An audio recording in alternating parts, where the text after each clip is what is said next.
Hi, I'm a possum and I find garbage. Today's garbage is Defective Pikachu. I saw it 2 days ago. I'm recording this without a script, which is not something I normally do. It's a movie about Pokemon. The thing that started in 1996. It kind of didn't go away like it was supposed to, and now we're all stuck with it.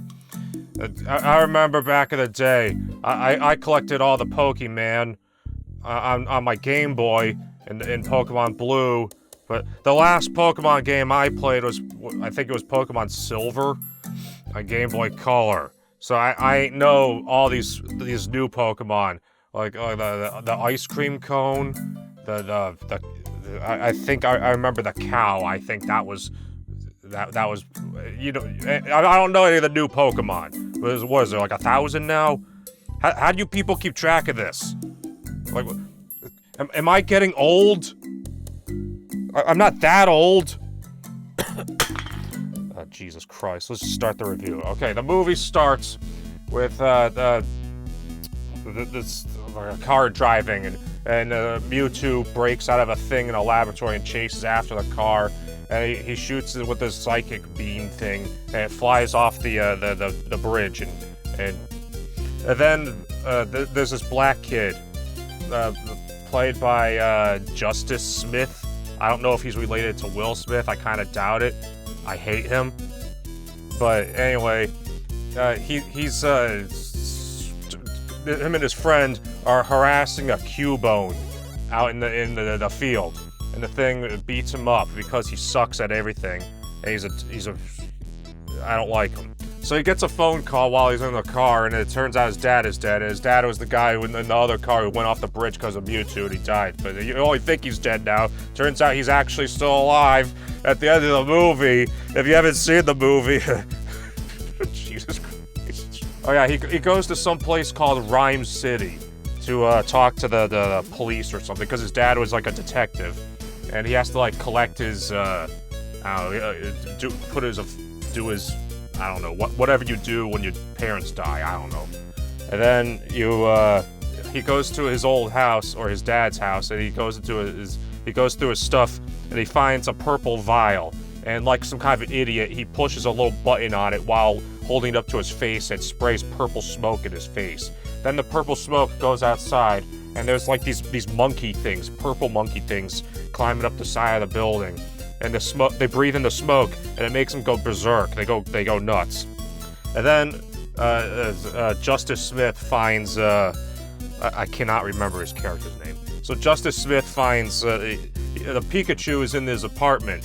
He's like threatening him with the stapler, but it doesn't work because then it turns out the Pikachu can talk in the voice of Deadpool, the guy who played Deadpool. I can't remember his name. Then they team up. They go. Then the purple monkeys attack, and then they run. It chases them through the city. This is an action sequence that goes on for a pointlessly long time, and then the monkeys give him back his pants after a while when the purple smoke wears off, and then Pikachu explains to him to Justice Smith that he's the only human who can understand him, because most people can't understand Pokemon. I don't understand Pokemon. So then they gotta go. At some point, they go to like some underground Pokemon battle, like fight thing. Like it's basically like like dog fights, except it's Pokemon, which is. It's a little bit weird because that's like the entire premise of Pokemon, is you go out into the wild and you enslave these animals and then force them to fight for your benefit. But the movie, I guess they decided that is not politically correct, so they decided to make that something only bad people do in the movie. So they go to like this underground thing, and there's like this guy with no shirt and tattoos, and he's mad at Pikachu because Pikachu used to belong to Justice Smith's dad, right? So I guess he had a run-in with his dad before, and they had a Pokemon battle and lost. So this guy wants a rematch. So then Pikachu gets in the ring with the Charizard. But then it turns out shirtless guy has the purple smoke stuff, and he makes his Charizard huff it, and then he starts going nuts. Then Pikachu, he can't he has amnesia. I forgot to mention that. I forget a lot of things. So he can't remember how to use his electricity powers. So he can't fight the Charizard, so he just runs around. So then Justice Smith runs into the ring with it to fight the giant lizard alongside Pikachu. And then something happens. The other guy, the bad guy with no shirt, also goes into the ring. And then he falls over, but then all the vials of purple stuff break open. And then all the Pokemon in the building start freaking out, including these ones who they're like weird, like rave speaker Pokemon or something that make dubstep noises with their mouths, but the sounds they make doesn't really match up with like the mouth. It doesn't sound right. It just looks off because the music. I think the people who made the movie want us to believe the music is coming from these Pokemon. But it doesn't match up right. There's something like, I don't know. Anyway, so everyone freaks out. The Pokemon are running around beating the crap out of everyone. And then the police show up, and because Justice Smith is the only one who's still in the building at this point, or actually he's right outside the building. He's the only one there, so he gets arrested because they think he was participating in underground illegal Pokemon fights, which he was. So they arrest him and take him to the Pokemon Center where Ken Watanabe, who's in this movie for some reason, he's like the police chief. He won't believe him when he tells him about the purple smoke.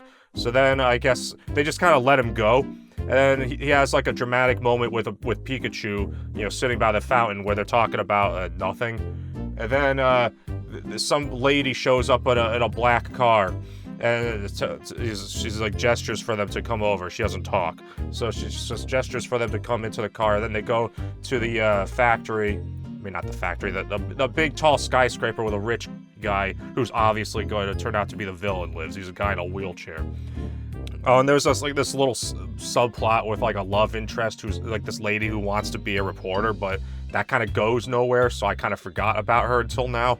So then they go meet this rich guy who tells them he thinks his son, who he's saying is evil, is just doing evil genetic experiments with Pokemon or something. So for some reason he sends Justice Smith, the girl, and Pikachu to this building. It's the same building where Mewtwo escaped from at the beginning of the movie. And then they run into like these ninja Pokemons with big tongues attack them. Then they run outside, and then the ground starts like lifting up like Inception style. And it turns out there's these giant Pokemon. I don't know what they're called. These giant, turtle things with like rocks on their backs or something.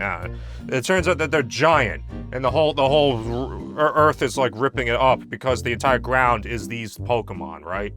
But then Pikachu gets hit by like a fallen rock or something. So even though he survived that fight with the Charizard, I guess getting hit by a rock nearly kills him. So then Justice Smith picks up Pikachu, and he follows a bunch of Bulbasaurs and these mushroom things into this little canyon area. And it turns out Mewtwo is there. So Mewtwo he uses his magic powers to heal Pikachu, and then he's like trying to explain the plot to Justice Smith, but then bad guy shows up and captures him with like these electric orb things. Yeah, the most powerful Pokemon in the world gets captured by electric balls. So they stick him in the back of a van, Chinese coronavirus style, and then they drive off. And then I guess they just kind of let Justice Smith and What's-Her-Face and Pikachu walk away. But it turns out, before he got captured, Mewtwo showed Pikachu a flashback of what happened. Like, it turns he was there when Justice Smith's dad went off the bridge and crashed and supposedly died. Then Mewtwo showed up. Turns out Mewtwo wasn't trying to kill him. He was trying to save him from the Ninja Frog Pokemon, right? So they're the ones who made him fly off the bridge. It's just like you couldn't see. They couldn't see it in the security camera video or whatever. Anyway, so he gives Pikachu back his memories. So Pikachu gets all upset because he thinks he's the one who he thinks he betrayed Justice Smith's dad for some reason. I don't remember exactly. So then they have their second act low point at this point, you know, as all movies do, where they kind of like split up because, you know, Pikachu, he's all like upset and they kind of get mad at each other and they go their separate ways. So then, you know, Justice Smith goes back to the city or whatever. And meanwhile, Pikachu, he goes back, he wanders off and he finds his way to the bridge that the guy drove the car off of. And he finds clues or something, I don't remember. Then he realizes, this is the point where he realizes Mewtwo was trying to save the guy, right? So then, may I just to go back to the city and meet up with Justice Smith, but then the rich evil guy in the building, he has a mind control device. He implants his mind into, he somehow transfers his mind into Mewtwo and takes over Mewtwo's body, and then he flies around the city. And he has, there's like a parade going on, and there's like these big parade balloons, like big Pokemon parade balloons, and they're full of the evil purple gas, right? And his evil plan is to spread this evil purple gas around the city to make all the Pokemon freak out, because when the Pokemon are, you know, tweaked out on the purple gas, they become vulnerable to the psychic thing that Mewtwo can do, where he can transfer a human soul into a Pokemon's body. Do you see where this is going? Okay, so he transfers the souls of everyone in the city into the Pokemon. So now everyone in the city is a Pokemon. And then Pikachu fights Mewtwo on the balloons. They're flying all over the place. It's chaos. It's just noise. It's just all just visual noise for like 10 minutes, right? Then Justice Smith is like in the office with Mewtwo. I mean, with the rich guy in his body. He takes the thing off his head, and that frees Mewtwo from the mind control. The bad guy gets arrested, and then it turns out the Pikachu was actually Justice Smith's dad the whole time, because Mewtwo, like when the guy fell off the bridge, Mewtwo saved him by transferring his soul into the Pikachu. Pikachu, who is Ryan Reynolds, I remembered his name now. Ryan Reynolds is Justice Smith's dad, and his soul was inside the Pikachu. So the Pikachu was his daddy the whole time. This sounds like something Squirrel King would write. So, Mewtwo takes Ryan Reynolds out of the Pikachu, so he's human again. And then Justice Smith and Ryan Reynolds have like there's like the end scene where they hug, and then they go off, and the movie ends. And that's what the hell is this movie called? Like, comment, subscribe, support me on Patreon. Follow me on Twitter. I got Twitter. I post my inelegant and ill-informed opinions.